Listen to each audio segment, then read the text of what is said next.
quick video talking about doing the rear brakes on a car that has these screw back style pistons. A lot of different cars have these. A lot of the European stuff that's older has this style. You can identify it by, by having like a ratcheting looking, a cable going like this. And they usually look like this with the lever that pulls on a ratcheting mechanism inside here that pushes out the piston. Whatever the case, when you're servicing them, you need to screw back the piston. So you use a tool like this. Typically, there's a few other styles, but a tool like this, and then you turn this and it screws back the piston. What happens a lot of times is the seal gets damaged when you screw it in, especially one that's older like this and kind of rough shape. So what I recommend and what I try to do is, before I even get to turning this, take a product like, this is actually a really good choice here, this Rubber Care silicone free. It's designed for rubber. You can use it on seals for cars and stuff like that. If you have to, you can use a penetrating oil like liquid wrench or WD-40 or whatever you need to do just to spray around the rubber boot here.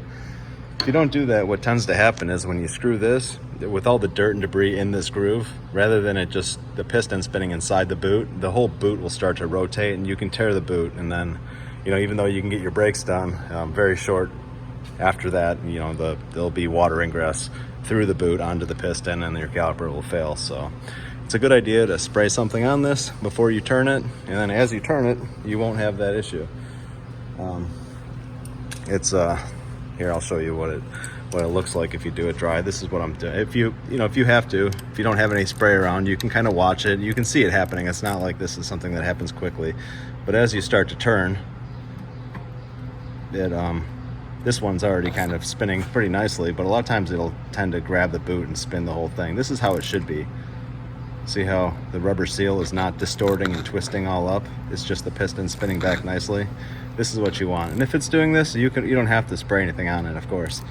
But if it does want to bind and destroy the boot, the spray will make a big difference. So that's it. Thanks for watching.